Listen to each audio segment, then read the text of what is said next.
we arrive to the last part of the doggy, the tail. Oftentimes doggies like to sit down for brushing, and for the tail I like to have them standing because you get a better access. Now let's take a look at the 6 sides of the little rounded tail.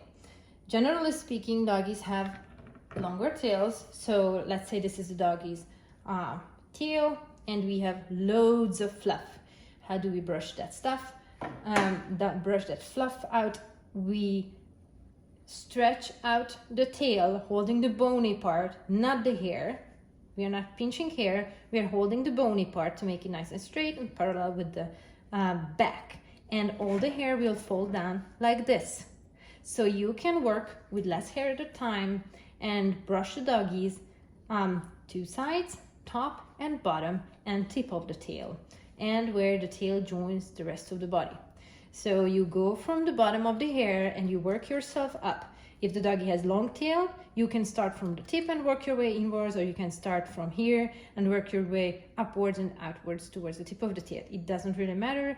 The main thing is if your doggy's tail is fluffy and has long tail, then you work from the tip of the hair upwards towards the bony part. Now you do it on the other side, and you do it on the top like that, and on the bottom you can hold the doggy's tail like that, and make sure if they can stretch it up high, you can work like that.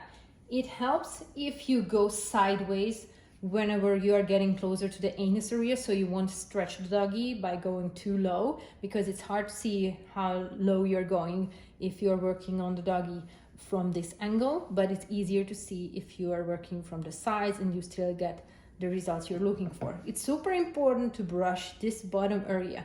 Some clients want me to trim this area shorter than the rest of the body, just this spot where it falls down on the anus, because of dingleberries and because they just don't want to deal with going too close to the anus. So I trim it nice and short, just on the bottom, so it's not showing unless the doggy's tail is up, and it's blended in so it looks nice and even, and gives the clients and the doggy the comfort that they don't have to deal with spots around the anus.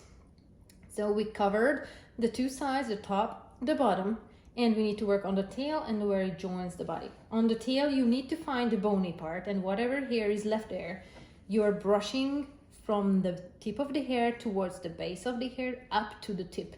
It's super important because often the tip of the hair on the tail gets forgotten, and doggies look very weird if this area needs to be trimmed off. So brush it and check up with the comb like that, so everything is nice and tangle and mat free. One more spot, the edges where the tail joins the body. You can go like this on the sides. You can have this area trimmed nice and short, or brush it from the sides and join it with the butt area like that and like that, so everything is covered. Awesome. Now you have your whole doodle brushed and combed, and they are ready to do the play date or the bath, whatever their schedule is.